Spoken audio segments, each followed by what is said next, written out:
বিসমিল্লাহির রহমানির রহিম।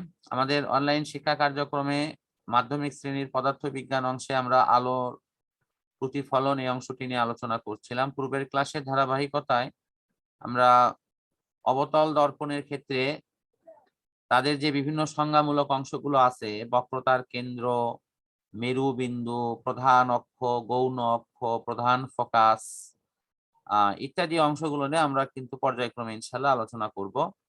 এই সংজ্ঞামূলক অংশগুলো আলোচনার শুরুতেই আমরা একটু দেখার চেষ্টা করি প্রথমে যে সংজ্ঞাটি আছে সেটা কি। এটা হলো মেরুবিন্দু। মেরুবিন্দুর এখানে সংজ্ঞায় কি লেখা আছে আমরা তারপরে এটি ছবি এঁকে ইনশাআল্লাহ দেখব। বলা হচ্ছে যে গোলীয় দর্পণ একটি প্রতিফলক পৃষ্ঠ থাকে, এই প্রতিফলক পৃষ্ঠের ঠিক যে মধ্যবিন্দু, সেই মধ্যবিন্দুটাই হলো তোমার এর মেরুবিন্দু। তাহলে গোলীয় দর্পণের এই পৃষ্ঠের ঠিক মধ্যবিন্দুকে একটা তোমাদের কি দেখা যাচ্ছে কি, দেখো তো মধ্যবিন্দুর অংশটা।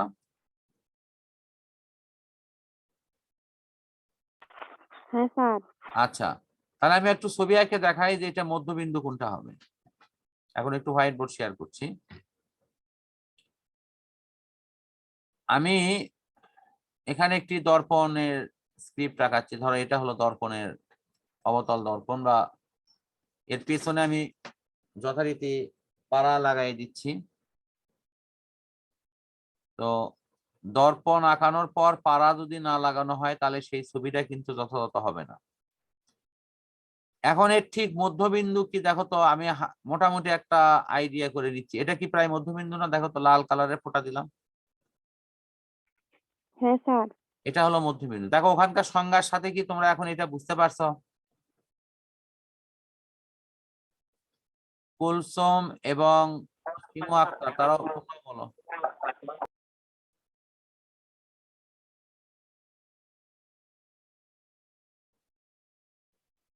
আনমিউট করে কথা বলো।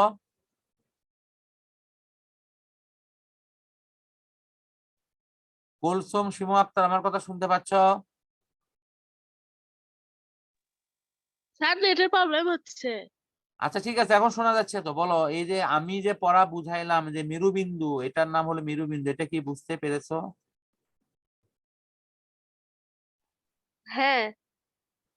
ওখানে লেখা আছে দর্পণের ঠিক মধ্যবিন্দুকে বলা হয় মেরুবিন্দু। এখন এই সংজ্ঞাটা যদি আমি পরবর্তীতে জিজ্ঞাসা করি, এটাকে আর মুখস্থ করা লাগবে? না স্যার। আচ্ছা ঠিক আছে, আমার এটাই হলো চাওয়া। এখন নেক্সট অপশনে আবার আসি, আমি আবার মূল বইটা দেখি। মূল বইয়ে পরের কি সংজ্ঞা আছে দেখো। এখানে সংজ্ঞা আছে হলো এই যে এই জায়গাতে দেখো, এখানে আছে বক্রতার কেন্দ্র নিয়ে। তো সংজ্ঞায় কি বলা হচ্ছে এটা আমরা একটু পরে দেখি। যে গোলীয় দর্পণ যে গোলকের অংশ, সেই গোলকের কেন্দ্রকে ওই দর্পণের প্রধান বক্রতার কেন্দ্র বলে। তাহলে গোলীয় দর্পণ কি দেখো তো এরকম একটা গোলকের অংশ না? এই যে নিচে যে ছবি দেখাচ্ছি, তাহলে এই গোলকেরও তো একটা কেন্দ্র আছে, কেন্দ্রকে সি বিন্দুতে দেখানো হয়েছে। এই বিন্দুকেই বলা হয় হলো তার বক্রতার কেন্দ্র। এই যে দেখো লেখা আছে এই যে চিত্রে এত নম্বরে সি বিন্দু, এই যে তোমার সেই সি বিন্দু, এটাই হলো বক্রতার কেন্দ্র। সবাই কি এটা বুঝতে পারছো?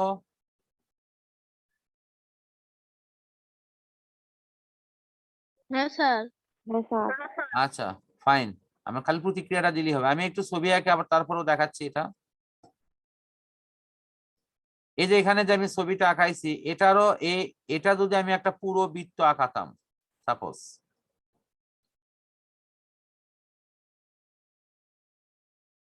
দেখো এটা কিন্তু একটা বৃত্ত হতো। তাহলে এই বৃত্তের কি একটা কেন্দ্র আছে না? অবশ্যই কেন্দ্র আছে, এখানে একটা কেন্দ্র হবে। এই বিন্দুটাই কেন্দ্র, এটা হলো সি বিন্দু। এই সি বিন্দুটাই হবে হলো বক্রতার কেন্দ্র। বিষয়টি কি সবার কাছে আরো পরিষ্কার হলো? হ্যাঁ স্যার। আচ্ছা, এখন আমরা দেখবো হলো এর পরের সংজ্ঞা। এটা দেওয়া আছে হলো বক্রতার ব্যাসার্ধ, পরের সংজ্ঞাটা এই যে আছে, দেখো লেখা আছে বক্রতার ব্যাসার্ধ। গোলীয় দর্পণ যে গোলকের অংশ, সেই গোলকের ব্যাসার্ধকে ওই গোলীয় দর্পণের বক্রতার ব্যাসার্ধ বলে। অর্থাৎ এই যে ধরো এরকম একটা গোলক থেকে গোলীয় দর্পণ তৈরি করা হয়েছে, তো এখানে যে তুমি ব্যাসার্ধ গুলো দেখতে পাচ্ছ, এই ব্যাসার্ধকেই বলা হবে গোলীয় দর্পণের বক্রতার ব্যাসার্ধ। আমি আবারও এখানে ছবিতে যাচ্ছি, একটু সবাই ছবি দেখো। বলতো এই বৃত্তের যদি আমি ব্যাসার্ধ অঙ্কন করি, তাহলে কি এটা কি একটা ব্যাসার্ধ হবে না?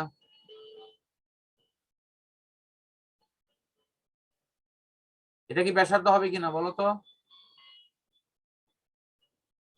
আমি যে রেখাটা টানলাম, এই যে ধরো এটা ধরো ও বিন্দু, এই সিও রেখাটা কি ব্যাসার্ধ কিনা? কেন্দ্র থেকে আমি যে রেখাটা টানছি এটা হলো ব্যাসার্ধ, এইটাকে বলা হবে বক্রতার ব্যাসার্ধ। বক্রতার ব্যাসার্ধ।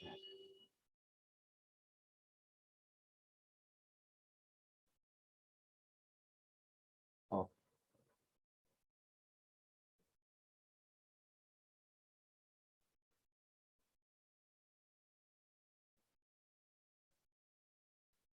বক্রতার ব্যাসার্ধ।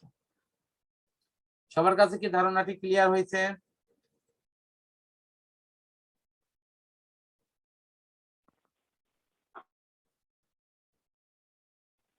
স্যার আর একটু বুঝে দেন তো স্যার। গোলীয় দর্পণ তো একটা গোলকের অংশ, তাহলে সেই গোলকের ব্যাসার্ধকে বলা হয় বক্রতার ব্যাসার্ধ। এখন তুমি যদি বলো যে স্যার আমি তো ব্যাসার্ধ চিনি না, তাহলে আমি বলবো এটা একটা যদি বৃত্ত হয়, এই বৃত্তের যে কেন্দ্র আছে সেই কেন্দ্র থেকে যদি আমি কোনো রেখা টানি সেটাই ব্যাসার্ধ। তাহলে এখানেও তো কেন্দ্র হলো সি বিন্দু, সি বিন্দু থেকে আমি এই রেখাটা টানছি, তাহলে এই সিও রেখাটাই কি তোমার বক্রতার ব্যাসার্ধ হবে না? হ্যাঁ স্যার, এখন বুঝতে পারি। কি সিমো কুলসুম, হ্যাঁ স্যার। কোনো প্যাচ লাগিচ্ছে কি কোথাও? না স্যার। আচ্ছা ঠিক আছে, এখন আমরা পরের অংশগুলো দেখব। এটা হলো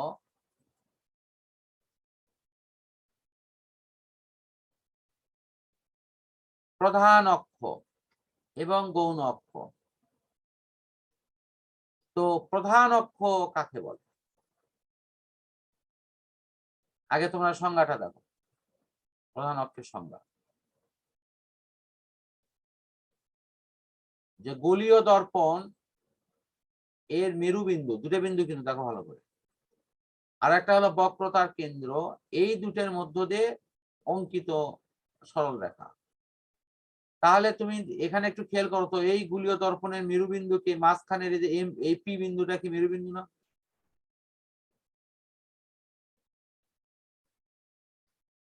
এখন তোমরা হয়তো চিনতে পারছো স্যার এটা পি বিন্দু মেরুবিন্দু কেমনে হলো। তোমাদের আবার মনে করে দেই যে এই যে এইটুকু হলো তোমার দর্পণ, দর্পণ হলো এইটুকু, এই যে পুরো লাল কালারটা আমি মার্ক করে দিচ্ছি, এইটুকু হলো দর্পণ। এই দর্পণের ঠিক মধ্যবিন্দুকে বলা হয় মেরুবিন্দু। দেখো তো এটা কি পি বিন্দু কি মধ্যবিন্দু না? কথা বলো। হ্যাঁ স্যার। তাহলে এই সি বিন্দু হলো কি বক্রতার কেন্দ্র, তাহলে এই সি বিন্দু থেকে পি বিন্দু পর্যন্ত যদি আমি রেখা টানি, এই যে সিপি রেখা যেটা এখানে লেখা আছে বা পিসি রেখা, এই পিসি রেখাটাই কি প্রধান অক্ষ হবে না?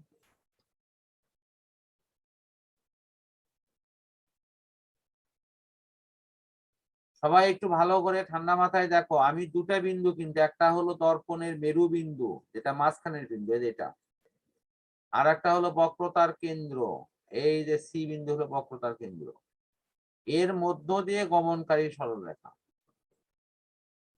একেই বলা হয় প্রধান অক্ষ। হ্যাঁ স্যার, এখন বুঝতে পারছি। শিমু কুলসুম কথা বলো, বুঝতে পারছো? হ্যাঁ স্যার।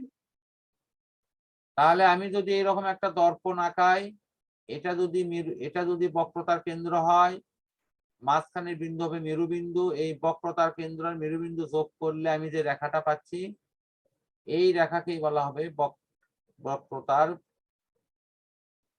প্রধান অক্ষ। কি বলা হবে? প্রধান অক্ষ।